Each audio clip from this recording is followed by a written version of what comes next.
So, yes, good morning, everybody. I see we have already 38 people online, and I'm so happy that we are in a room again. Good morning also to the people here in the room. After 26 months is the first time that we can meet physically again in the animal welfare intergroup, so that's really great. And we have a very important topic today at the agenda.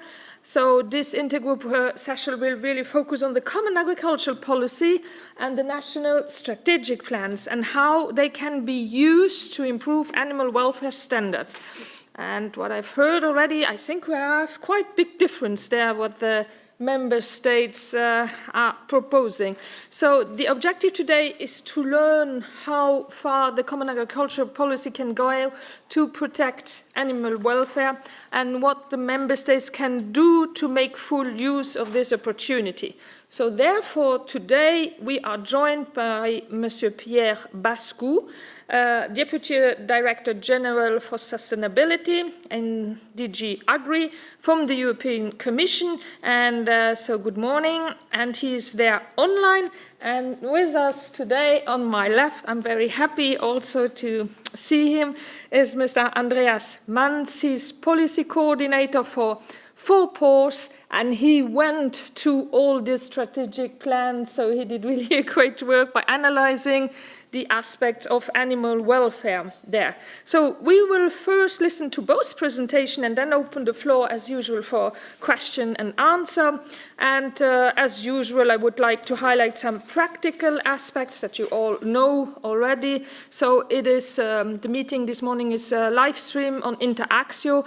The meeting will be recorded and the video recording and presentation will be uploaded to the intergroup website afterwards. Given the short time at disposal, I would also like to ask all our colleagues to be please brief with the question and statements. So we come to the first presentation. I will now give the floor to Mr. Pierre Bascou, who is there already remotely. Monsieur Bascou, the floor is yours. Bienvenue. Welcome. Merci, Madame. Good morning, everybody.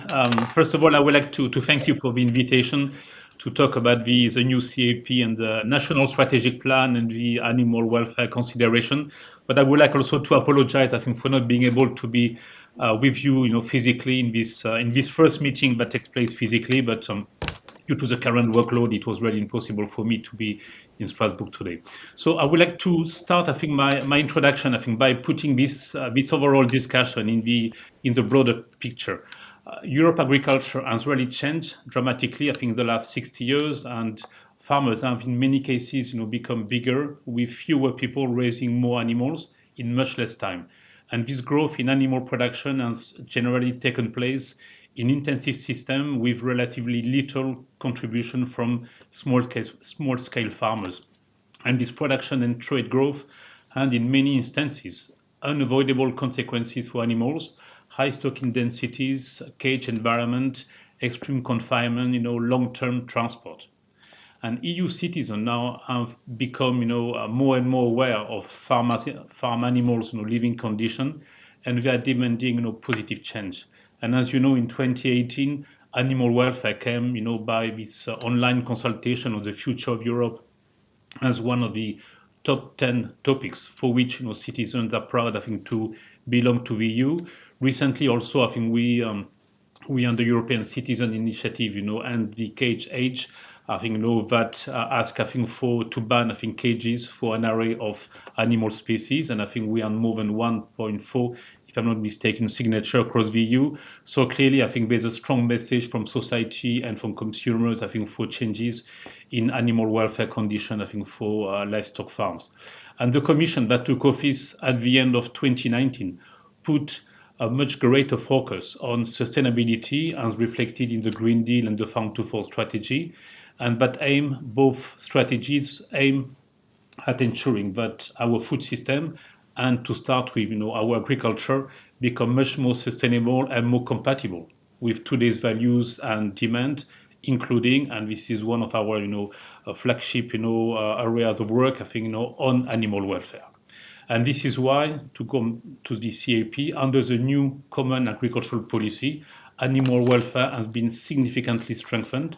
It is now part of the 9 specific objectives that member states will have to address in the strategic plan, and the Commission will be demanding, I would say very demanding, as regards animal welfare standards in the national strategic plan. So we already started to, in our recommendation that were issued at the end of 2020, and most recommendation to member states in order to prepare the national strategic plan, and most of these recommendations contained recommendation on the need to improve animal welfare.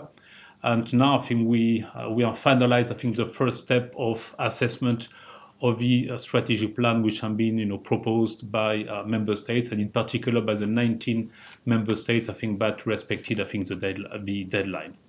It is important to mention that in the strategic plan, animal welfare will be promoted mainly through 4 what I would call mechanisms or instruments. The first one is conditionality, that exists, I think, already for quite a while. Conditionality that ensure that protection rules that exist in different directives are properly respected by beneficiaries of CAP support. It will be promoted through financial incentives in the first pillar, what we call the first pillar of the CAP, through eco scheme. And I think this eco scheme will represent at least 25% of the overall envelope for direct payment, and that will be allocated to payment for environment, climate, and animal welfare. There will be also financial incentives in the second pillar. This is more traditional instrument, I think, for that. And support for animal welfare will be embedded in the minimum spending of at least 35% of this second pillar for environment, climate, and animal welfare. And to be noted that under both eco scheme in the first pillar and second pillar instruments, like animal welfare commitment or investment or support for investment for animal welfare objectives, the financial incentive will be provided for farm practices that go beyond the baseline of legal requirement. And it is important to note also that such management commitment and investment intervention can be relevant for providing support during transitional period, in case I think we introduce new legal requirements. And as you know, the Commission is working on a new animal welfare legislation that will be most likely proposed, I think, next year. There will be the possibility to use the CAP eco scheme in the first pillar and second pillar instruments to help and support farmers in introducing, I think, this legal requirement for a period of up to 2 years, I think, and to receive financial incentive for that. The fourth instrument I would like to mention, which is very important, is all the animal welfare support, which is embedded in what we call knowledge transfer via farm advisory services, but also support for innovation and cooperation. So last week, to come, I think, to the strategic plan. Last week, the Commission sent observation letters to the 9 member states that submitted a proposal, in time by the end of last year or beginning of this year. And for your information, we are in the final stages of assessment of the remaining 9 draft strategic plan. As already announced, I think it is the Commission intention to publish the observation letters after having given, I think, the member states the opportunity to comment on them, and I think this will be done, I think, within the next, 3 weeks. As for animal welfare, I think precisely, I think the good news is that all member states recognize, I think, the importance of animal welfare in the plans. Although it has to be underlined, many member states need to provide clarity on the designed, I think, intervention. The majority of member states have provided in the plan the estimated target, which is a target that measures the share of livestock units which are covered by action to improve animal welfare. And this target, I think, ranges between around 20 to 50% of all animals, I think, in a country. We find, I think, some targets which are almost at 90%, some a bit lower, but overall, I think the majority of them are in this range between 20 and 50%. 9 member states have opted for animal welfare intervention under the eco scheme, so under the first pillar, with a budget estimate of 1.5 billion euro. And here I'm only talking about the 19 member states that submitted the plan, towards the end of last year or beginning of this year. So for these 19 member states, we have 1.5 billion to support animal welfare under the first pillar, the vehicle scheme. Under the second pillar, 16 member states, so the vast majority of them, 16 out of 19, are providing welfare interventions under the Environment, Climate, and Other Management Committee, so which is quite significant. All member states have embedded under the on-farm, investment support, the support to upgrade, I think, the holdings, including improvement needed for animal welfare. So something also very positive. A few member states also foresee the need to support quality schemes where welfare rules are also integrated. And one member state, so 1 out of 19, envisage also a specific support to farmers for participation in animal welfare labeling scheme. So in total, this environment, climate, and other commitment, the investment support, I think this quality scheme and this welfare labeling scheme, all these elements put together, I think have a budget allocation of around 2.8 billion euro for the whole programming period. So this is more or less equivalent to what exists currently under the second pillar. But when we will have integrated all the member states and when we will have covered all the measures that have an impact on animal welfare, and here I would like to mention organic farming, we expect, I think, to see a significant increase in the budget allocated to support for animal welfare under the second pillar. I would like to mention also that the majority of the animal welfare interventions in the second pillar are targeted for reducing the stocking density of bovines and pig. However, I think some of the proposed commitment have been rather modest, and the added value for, I would say, the direct impact on animal welfare is still, I think, rather uncertain. To be noted also that for some member states, clearly in the description of the animal welfare measures, support, I think, through the transition to a cage-free farming system, and in particular for laying hen, I think is also present. So this is, I think, very positive. And again, I think we shouldn't forget that the implementation of higher animal welfare standards is expected also, I think, from the increase in the organic sector, increase that we see in all member states. To a different extent, but I think we see in the draft strategic plan submitted to us a very significant increase in the support, either conversion or maintenance of organic farming. So in our assessment of the draft strategic plan, I think we have sent off observation letters, I think, to these 19 member states. We have requested, I think, some member states first, I think, to better describe how the proposed action go beyond standard practices and how they will concretely lead to improved animal welfare. We have also asked some of these member states, I think, to better integrate, actions improving the welfare of pigs, in particular to address, I think, the tail docking practices, which is a major problem, I think, in some countries. We have also encouraged some member states to promote, I think, the keeping of laying hens, calves and sows, in non-confined housing system in order to facilitate once again the transition toward the response to this European Citizen Initiative to end the cage age. So almost, I would say, all observation letters, I think, contain requests for clarification, for enhancing the level of ambition, or to substantiate a bit more, I think, the support, I think, for animal welfare. So to conclude, I think we expect this strategic plan in the future from next year onwards, to increase significantly, I think, the level of support to farmers for improving the animal welfare condition, I think, on the farm. In addition, I would like to underline that within the framework of the Farm to Fork strategy, the Commission is about to review the EU animal welfare legislation, the existing marketing standards, which have, I would say, a direct to indirect impact on animal welfare. And I think also we are looking at options for animal welfare labeling in order to improve, I think, the transfer along the food chain of the value added that product gain through welfare-friendly practices. And my very last word, I think, for this introduction will be also to stress that, in my view, I think the switch to more sustainable farming system with increased animal welfare standard will also be a very important opportunity to improve the image of the livestock sector and to raise the confidence among the public, in the farmers' work, both internally but also at global level internationally. Thank you very much. Thank you. Many thanks to you, Monsieur Bascou, for this presentation, this very,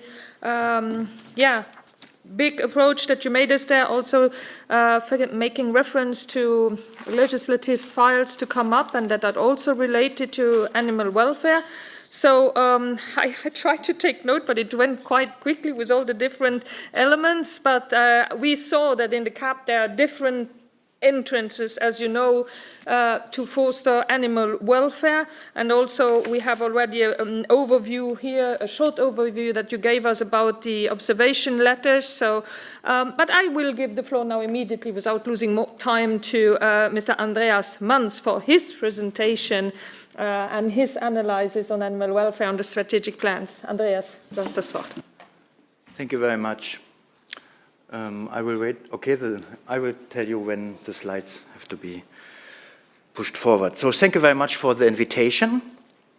Right now is a perfect moment to talk about the national strategic plans. It's because Mr. Bascou mentioned already, the Commission has sent the observation letters to the member states, at least to them who handed them in time. And this it means we are entering the last phase in which changes to the plans are possible.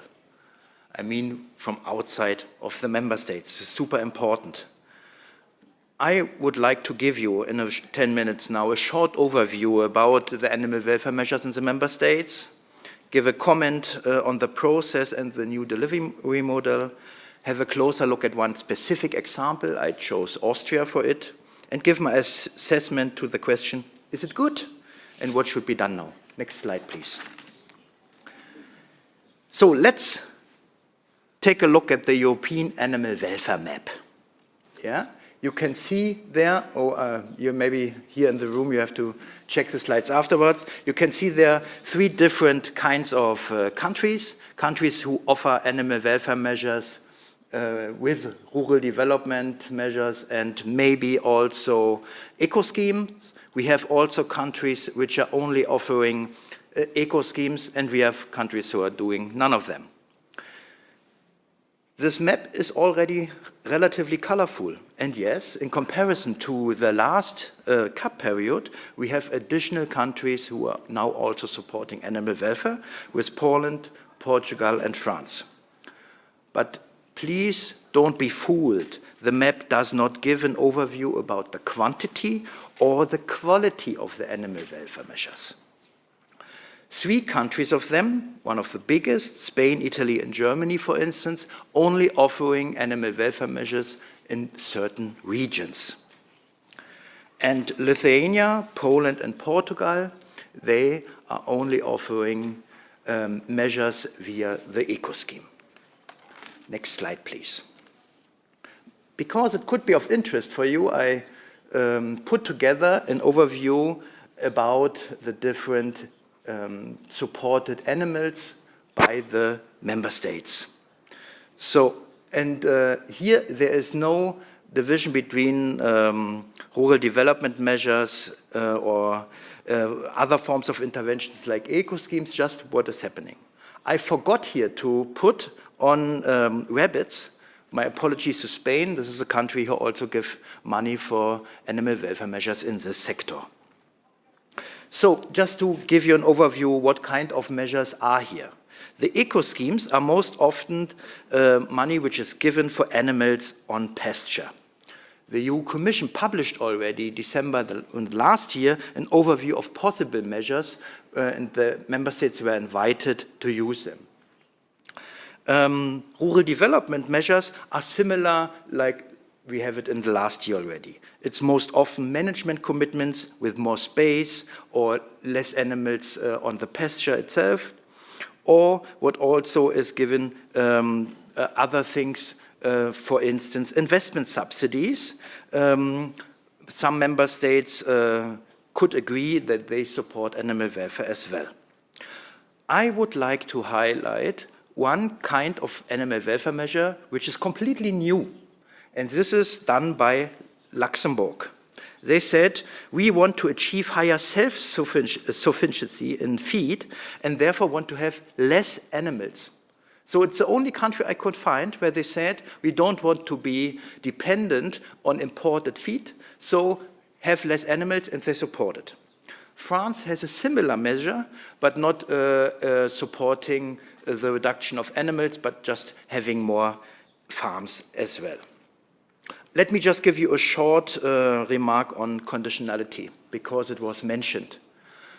For me, as an animal welfare person, I don't see this as an animal welfare measure whatsoever.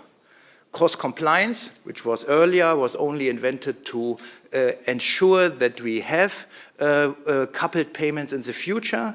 And when it became the conditionality, the most important measure, identification and registration of cattle, so with the earmarks, was taken out. So this measure will not be helpful whatsoever, at least from my point of view. Let's go to the next slide, please. Okay, short comments on the process and the new delivery model. After checking all the national strategic plans, I have to say, I like it very much. Why? The countries have to do a self-evaluation with a SWOT analysis. They have to identify the resulting demands, and they have to come up with an intervention logic. This all is really, really good, because it can show different measures which are more coherent, which are more aligned. And this is fantastic if the member state is willing. And this, unfortunately, is the most important part of the sentence, because I checked them and I want to give you my personal highlights of the SWOT analysis. Denmark said, when it came to animal welfare measures, we have no weaknesses detected. So I congratulate Denmark to this. I, as an animal welfare person, would disagree. Other member states were very honest. They said really clearly, our legislation is not good enough. Our farmers do not earn enough money with this. We have too many pigs which were tail-docked. We have too many broilers in cages, not broilers, laying hens, of course. And this is amazing. Of course, you need to come up with the resulting demands and intervention logic, but this is a very important start. So other member states use this coherent approach to say, for instance, Dutch, we see that legal requirements are more important and they can achieve more. So it's not important to support animal welfare measures. They also refer to private label schemes or to general investment support. So as an animal welfare person, I'm of course super unhappy to see if the member state says, I don't need the support. But the coherent and comprehensive approach is the right one. But the question is it coherent with farm to fork? And we all know the CAP is done on old logic by Commissioner Hogan itself. And I have to see that this is really critical here.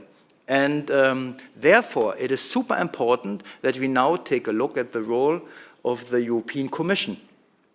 Hogan said, if I remember correctly, no, the member states will not have free hand.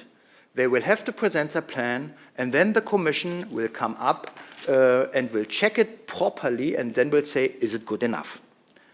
Let's go forward and give you one example how Austria did it to get a little bit better understanding how it went for. So Austria said, yes, we have the need to improve animal welfare, and we prioritize it as high. And they came up with certain interventions. So they say, for instance, we use the eco scheme, which means put animals on pasture for 120 days. Just to have a little bit of better understanding, there is a coupled support for animals in Austria, where farmers get also money for bringing animals on the so-called on the Alps, for 60 days already. So this is a perfect add-on to do it. This has pros and cons. I'm happy that animals are longer on pasture, but I'm failing to see how many additional farmers are doing it. It's more or less supporting something which is there. And due to the fact that it can be more important, it will help to stay with the level on farmers who are doing that. And this needs to be taken into account. They have better housing options for pigs and bovine, which is good, but also here, what measures are exactly in the plan? For instance, they give more space to the animals and give straw on it. If you have a fully slaughtered stable, there's no chance to use it. So what you need is additional motivation to rebuild your stable or do a new one, which will most likely happen when you have a son taking over or something like this. Alone, it will not be good enough, to be honest. That's a little bit tricky. So let's go and ask let me tell you, is the whole program in Austria good from my point of view? And I have to say, kind of, because all the measures I can understand, and they have positive aspects, and I would like to highlight them, or I mentioned them very quickly. But is it enough to change something, to have animal welfare as part of the green transition? And here I have to say, no chance. This is, of course, because the Common Agricultural Policy is not the only tool in the box.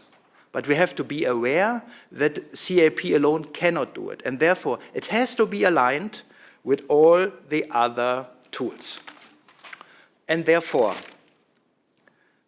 let me say it right here. I wanted to say it later, but we need the change of legal requirements.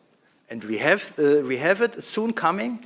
Please use all your power to ensure that if animal welfare legislation is being revised, that better standards are the results of it. Next slide, please. Let's go to the end.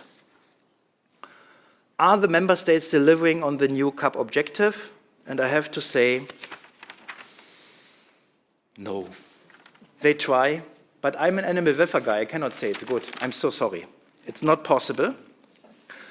They're trying. They have eco schemes, but some of them are only using it alone. Eco schemes alone are not sufficient. We have to do all the tools, and we have to use sufficient money resources which are not given right now. So therefore, let's go immediately forward. What do we need to do now? At first, I call to the Commission and say, what you are doing right now will be crucial. I checked some of your letters, and for instance, you wrote to France. What you are doing right now, France, is not nearly enough to achieve the goals you have to achieve in form of, for animal welfare. So what will now be the results? Is it that France will change one sentence and then that's it? And I can say, this can't be. This can't be. And therefore, I not only want to do the Commission their job properly, I also ask you, use your power, even if it's only soft power, yeah, to go to the member states. You're in your country. Tell them it needs to be done. It needs to be done better. Yeah? And tell the Commission, don't let the NSPs go through like nothing. Because this is what the former Commission did. Don't do it. Thank you very much. Thank you very much to you, Andreas, for your presentation, your analysis, and your very clear words, I must say. I mean, the call on you is very clear, and yeah, I would like, especially as there are some elections in Europe on Sunday, I think it's France. So I think it's a good moment also to treat, and as far as I understood, France is not delivering at all regarding animal welfare. So that's the feedback of the Commission, as far as I understood. You don't do anything regarding animal welfare with your new, so that's not the wording of the Commission, but that is the message I got there. So I think it's important to tweet and to say that, to say it very clearly. But we'll not take the conclusions before I hear your questions. Yeah, so does somebody, yes, there is a first remark, question, go ahead, please. Thank you very much. I have been a little bit late, but I appreciate the assessment of European Commission. You said they do, I think they do a good job if they have so much to assess, to read, really to arrange and so on. So, yeah, we have information from Commission, we have your comparison. But my question is, you ask you should check Commission, you should push Commission, fine. You should engage like politicians, we do it. But I think what decide, they are farmers, they are agriculturists. They should understand what is sustainable, what is safe, what is, like now we say, food security for the future. I think we shouldn't underestimate the agriculturists. They are able to do the progress because it's their interest. So just my question is for this, I think that we should, on the other hand, we should support agriculturists. We should support them. There is the CAP, yes, eco schemes. For example, in Czech Republic, there is not yet the assessment, but we know that now new government try to support more the animal welfare and to finance the changes, of course, with new legislation, because, for example, the ban of lion hens, so the ban of cages of lion hens, so that's why we should support them. So agriculturists, I think they are willing to change, but they need our support. It's maybe my comments and question. Thank you. Thank you very much. Andreas, you want to react? And also, Monsieur Bascou, si vous êtes encore là. So. I absolutely agree with your assessment. But we need also to use then the right tools to support farmers.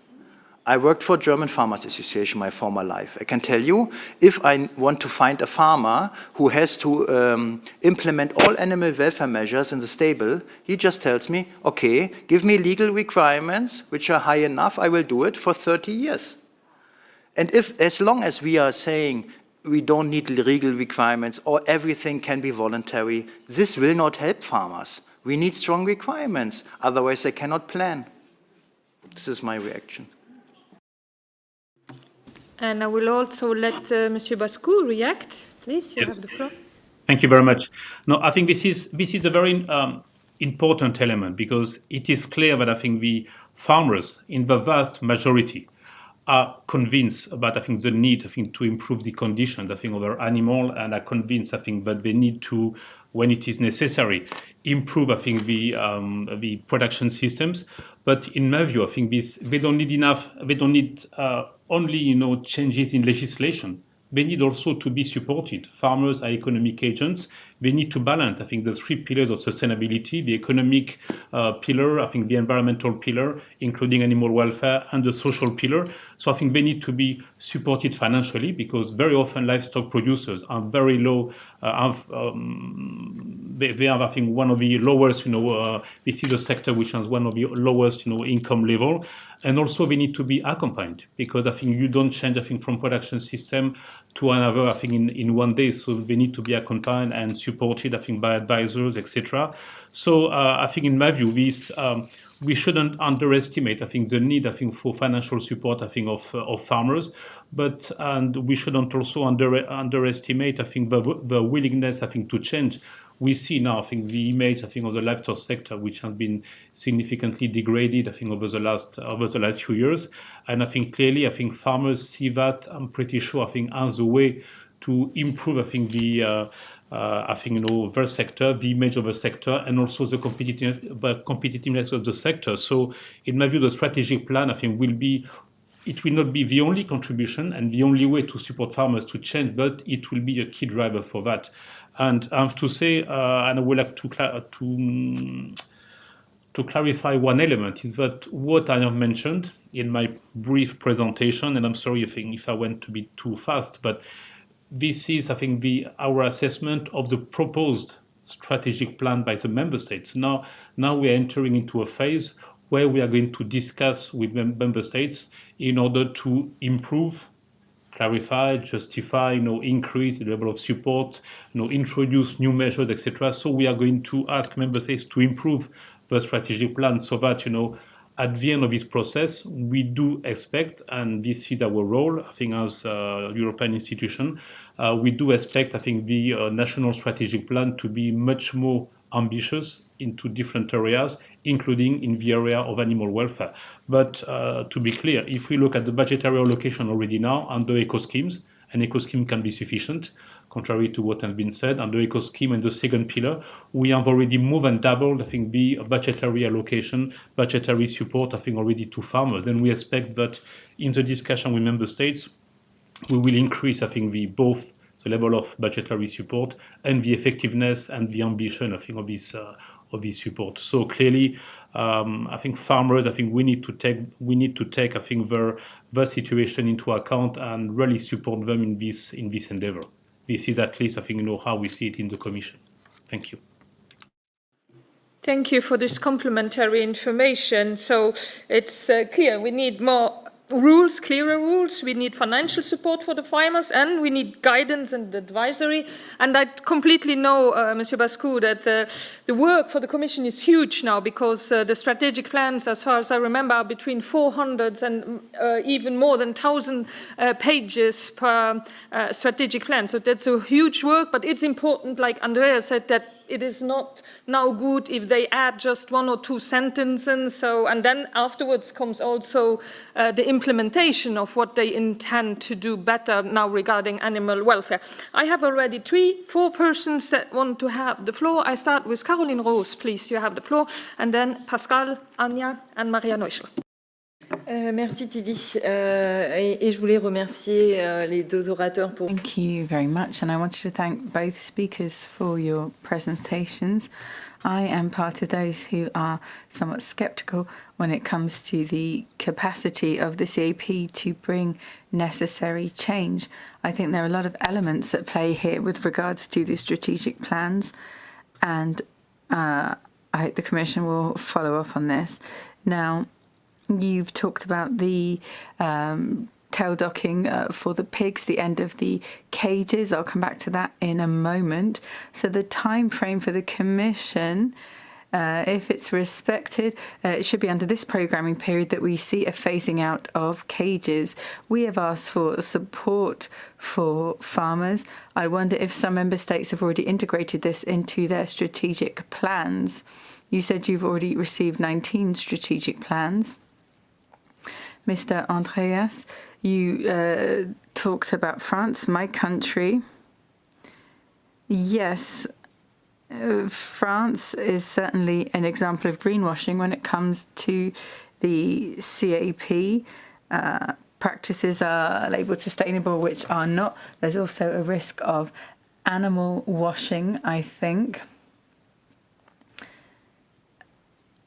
I think in the end, the CAP could end up subsidising intensive forms of agriculture. You say member states need to be encouraged to act. When it came to the live transport of animals with the recommendations there, we addressed ourselves to my Minister of Education, no response. We went to the ministry where we were not received, then finally we were received. But I still do not have a real response there. So yes, we certainly do need to exert pressure on our member states. But it's a voluntary action for the member states rather than compulsory at the moment, which I think is a real shame. I think they should be obliged to respect animal welfare. Thank you very much. Merci beaucoup, Caroline. Et si on ne reçoit pas de réponse, c'est important aussi de... Thank you very much. I think if we don't receive a response, it's important to say that to citizens. I'll take another 2 speakers, and then I will let our experts respond. To English, Pascal Durand, please. And then Anya. Pour reprendre le français tout de suite, Thierry. C'était un switch. Well, right back to French then. I first wanted to react to the first comments we heard. I think we need to move beyond the well-being of animals and the well-being of farmers. It's something that we need to be able to integrate. We need to try and have the means where we can help farmers who are looking at implementing better practices. I think that's our role, and it should be the role of the CAP as well. I think it's can be described as a transitional CAP. It's clearly still insufficient for the moment. And it seems national plans are even less effective when it comes to animal welfare. Now, this is something that's being raised in France. Caroline is absolutely right to raise this. Obviously, Caroline and myself know this better than most countries. I imagine in other countries, though, the situation is similar too. So this is something we have to deal with. That's the question I wanted to ask. Of course, we need to try and put pressure on the member states. But if, as in France, the Minister of the Agriculture only seems to hear things that come from one side, and that's the agro industry, which carries a lot of weight in France. So if that's the only views that the minister is hearing, it makes it very difficult to change things. So the question I wanted to ask is, in your opinion, is there a possibility to help farmers who are trying to move beyond an industrial model that is so detrimental to animal welfare, the exploitation of animals, to put it quite frankly? Do we have a way to help in parallel industrial farmers or more traditional farmers? Can we provide that kind of assistance? I would be interested to know your response on this. Thank you. Merci beaucoup à toi, Pascal. We take a Thank you very much, Pascal. member of the parliament, Anya Hazekamp, please, and then we come back, and then I take the next questions. Yes, thank you, Tilly. Yes, I want to thank both speakers here today for all the work they did, especially Andreas studying all these strategic plans. Hats off for that. It is. I only studied the Dutch plan, and well, as you know, we have a very intensive farming model in the Netherlands. We are the second largest exporter of agricultural products in the world, which is ridiculous for such a small country. And our government promised last year that they will decrease the number of farm animals in the Netherlands with 30%. That is not enough to comply with all the nitrogen, with, for instance, the nitrogen directive. It is not enough to improve animal welfare either. In these plans, there are only one or two sentences about animal welfare, and they are, for instance, when they say something about ending the cage age, they say, we will think about ending the cage age. We will follow the proposal from the European Commission with great interest. But there is no action plan, no deadlines, nothing. So I didn't look into this plan in as much detail as you did, probably. But do you agree that the Netherlands, the Dutch plan, is lacking commitment? And you told us that eco schemes are not enough, for instance, to improve animal welfare alone. What can we do to improve these national strategic plans besides clear guidelines and really strong animal welfare legislation on European level? Do you have some ideas there?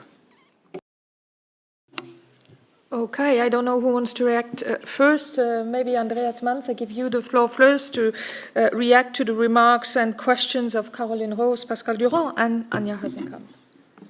Yeah, thank you very much. There was a question, is there a chance to have traditional farming, because it's always changing, there is no,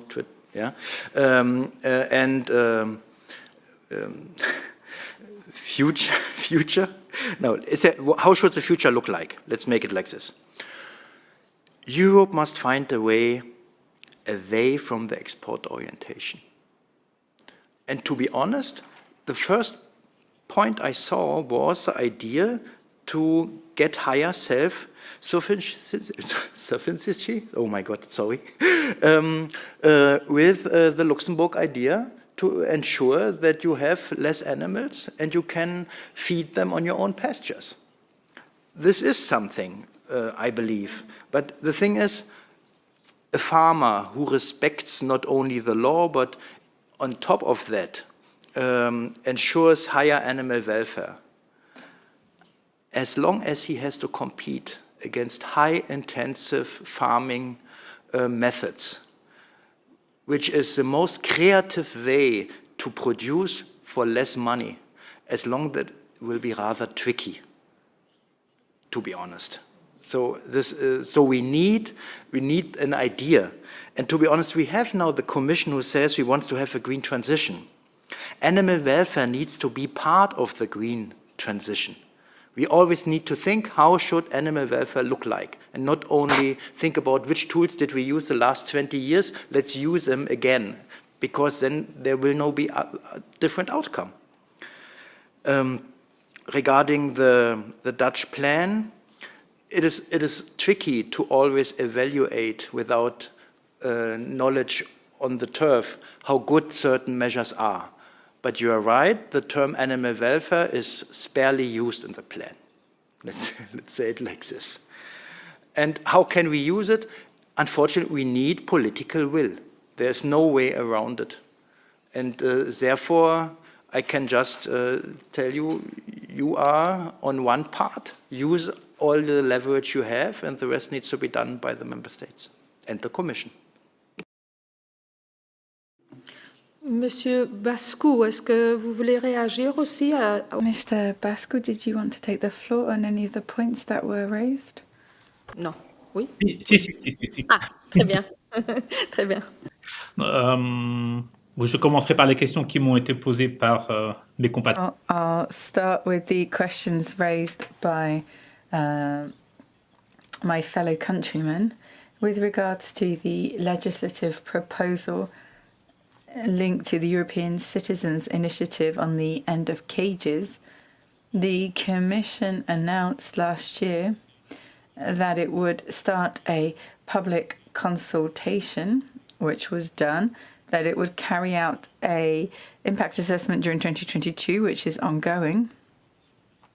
And then there would be a legislative proposal on the end of cages in certain sectors with a transitional period, and that would be announced in 2023 under the framework of the revision of animal welfare legislation. So if all goes according to plan, and it is for the moment in 2023, the Commission will table a proposal to modify its legislation in the area of animal welfare, and that will be looking at the use of cages in the agricultural sector.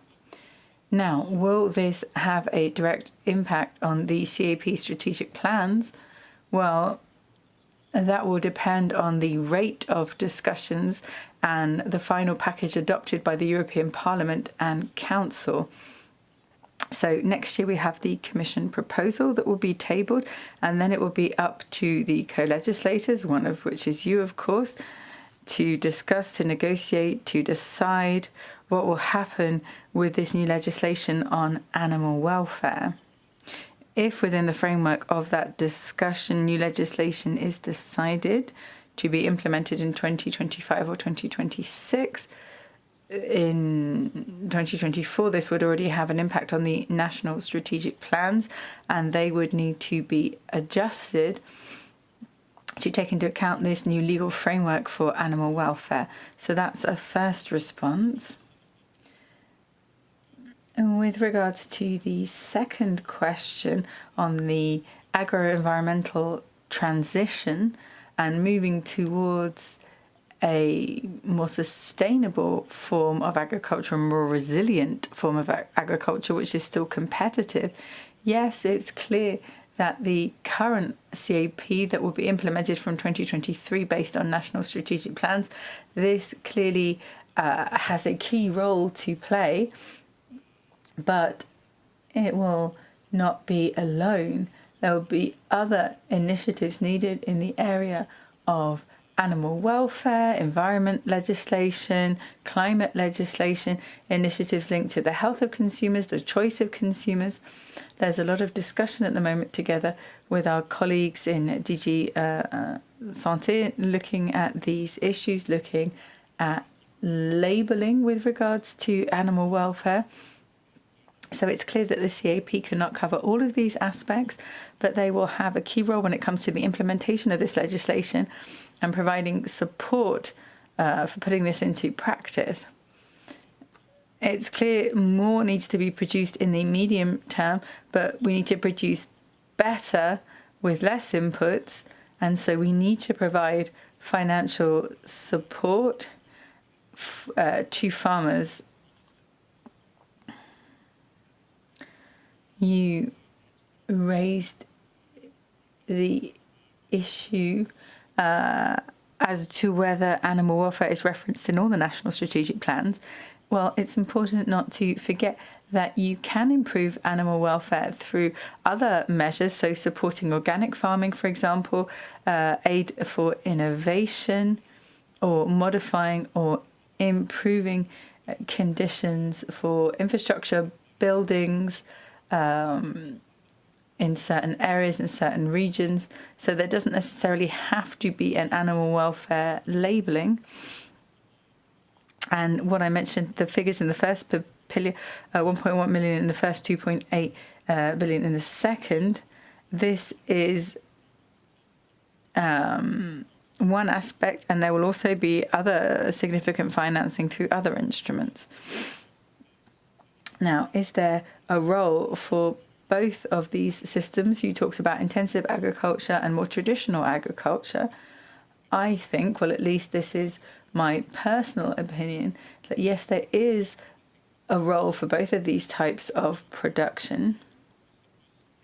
As long as both of these types of production systems fully respect European legislation in terms of environment, climate, and animal welfare, and so on. So I don't think there is any need to have these two systems opposed to one another. It's important when a consumer goes to buy meat, for example, they are aware of the origin, the conditions of production of the product that they are buying. And of course, that the legislation and requirements are respected in terms of environment, climate, and animal welfare. And then my final point, what can be done to improve national strategic plans? This was an issue that was raised by the Dutch colleague. The strategic plans are a very powerful tool. They give the possibility to member states to define a strategy over the medium term, which is something that we didn't have before, based on an identification of needs. So I think what's important for us is that based on the needs that we have identified, and in terms of improving animal welfare, that's really a key objective for us. So we want to ensure that the necessary resources are being used and that the measures being proposed are sufficiently efficient, effective in order to achieve these objectives. So all of these aspects are important. We should not forget that they are all linked as well. We have economic objectives, environmental objectives, climate change objectives, animal welfare objectives, socio-economic development objectives for rural areas. if we can improve our environment and climate performance for certain types of livestock farming, I think that is really going to be closely linked to animal welfare, and we would hope that would also lead to a better level of income for farmers and maintain jobs in the farming sector. So rather than siloing off all these different objectives, I think it's important to have an overall vision of what we're trying to do here. We want to improve sustainability in general, the environmental, economic and social pillars of the system. So for us, that is absolutely key. We've spoken about France, we've spoken about Netherlands. There are letters that have been sent to these countries between 40 and 60 pages long with a certain number of requirements, some more strongly worded than others, some more technical adjustments. But it's clear that the months ahead will be key, because this will allow us to improve the proposals that have been put to the Commission, to make sure that we have strategic plans that really respond to the need of farmers and to the needs of society with these economic, social and environmental aspects. Thank you very much. And for the last question, I give the floor to Maria Neuschel. Last remarks and question, please. Ganz herzlichen Dank. Herzlichen Dank von meiner Seite und vor allen Dingen Dank an die beiden. Thank you very much from my side. Thank you very much to both of the speakers. I would have a question to the Commission representative. We had a problem in the Agriculture Committee. I'm still very angry about the vote and the way things went in the Agri Committee, but I would be interested to know, in DG Agri,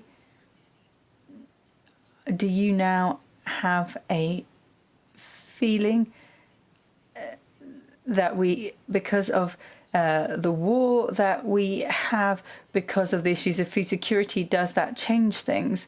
And then from Mr. Mann's side, what 3 points do you think are best enshrined in the different member states?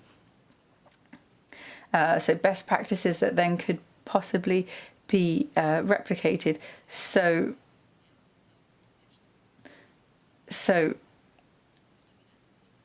we are often making very small changes. It's just putting a plaster over the situation without really changing things. So I would be interested, is there a few real highlights you could identify in the strategic plans where you could say, yes, farmers are really doing something good here? That would be quite helpful. Thank you. Vielmals für diese sehr pertinenten Fragen. Und Thank you very much for those very pertinent questions. to Bascu. Also, the interpreters have to run at 11:05. I think they give us 5 more minutes, and me too then. Monsieur Bascu, je vous laisse réagir à la première. I'd like to ask you to respond to the first question from Neuschel, then I'll give the floor back to Andreas. Interpreters for my switching. Okay, thank you very much, and I will try to be brief.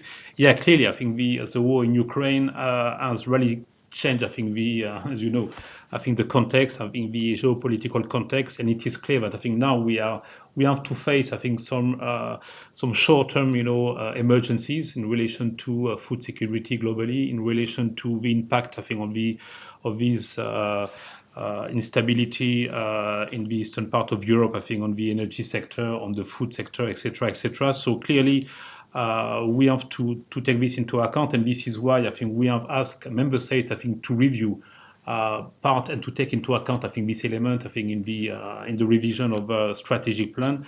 But clearly, and there I want to be strong and clear. I think for us, I think this does not change, I think, the long-term orientation to improve, I think, the resilience, I think, of the farming sector, to improve the sustainability of the farming sector. The war in Ukraine, unfortunately, hasn't changed, I think, the climate crisis that we are living, the biodiversity crisis, and the need, I think, to improve the production system in the EU. So clearly, I think we need to take all these things into account, but the long-term orientation is there. We need to reduce our dependence on imported inputs, energy, feed, fertilizers, etc. So the long-term policy orientation, I think, is maintained towards, I think, resilience and sustainability, even if in the short term, yes, I think there's some short-term emergency, but we need to take into account, and this is why member states will be asked to adjust, to take this into account, I think, for the first few years of the implementation of the strategic plan. Thank you.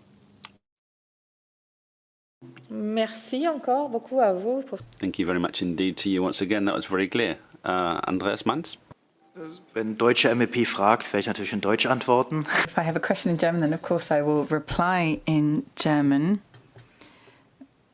Well, we have quite a lot of differences in the member states, so it's quite hard to say there's 1, 2 or 3 measures that are useful, but I can make our analysis available for the intergroup so you have a bit more information about the different member states. Thank you.